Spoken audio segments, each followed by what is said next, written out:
అందరికీ నమస్కారం అండి.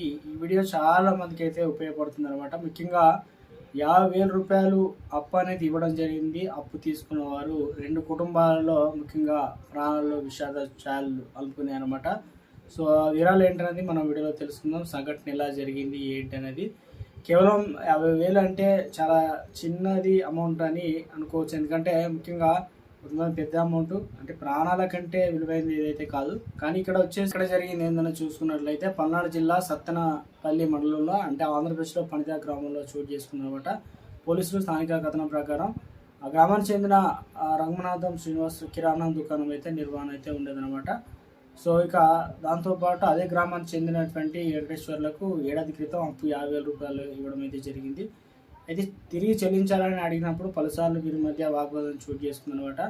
అయితే ఇక ముఖ్యంగా శ్రీనివాసరావు కిరణంతో పాటు అప్పు అయితే ఎవరికైతే వెంకటేశ్వర్లకు ఇచ్చారు కదా, శ్రీనివాసరావు భార్య, అదేవిధంగా భార్య పేరు వచ్చేసి పూర్ణ కుమారుడు వెంకటేష్తో కలిసి వెంకటేశ్వర్లు ఎవరైతే అప్పు అయితే తీసుకున్నారో వారి ఇంటికి వెళ్ళి నిలదీయడం జరిగింది. ఇక ఈ నేపథ్యంలో ఆత్మహత్య చేసుకొని మీ కుటుంబంపై కేసు పెడుతున్నట్టు వారి ఎదుట వెంకటేశ్వర పురుగు మంది తాగారనమాట. ఇక కుటుంబ సభ్యులు ఉట్టిన ఆసుపత్రికి తరలించారు. ఇందుకు సంబంధించి వెంకటేశ్వర ఆరోగ్య పరిస్థితి విషమించిందని గుంటూరు ఆసుపత్రికి తరలించినట్టు సమాచారం తెలుసుకున్నారు. బయలుదేరణకు గురైనటువంటి శ్రీనివాసరావుతో ఆయన భార్య కుమారుడు వాదనకు దిగారు.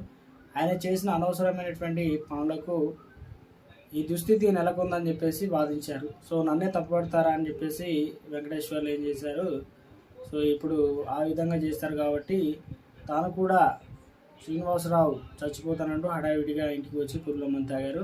ఈ విషయాన్ని భార్య కుమారుడు చెప్పారనమాట. తీవ్ర ఆందోళనకు గురైన తల్లి కుమారుడు బావిలో దూకి ఆత్మహత్య చేసుకున్నారు.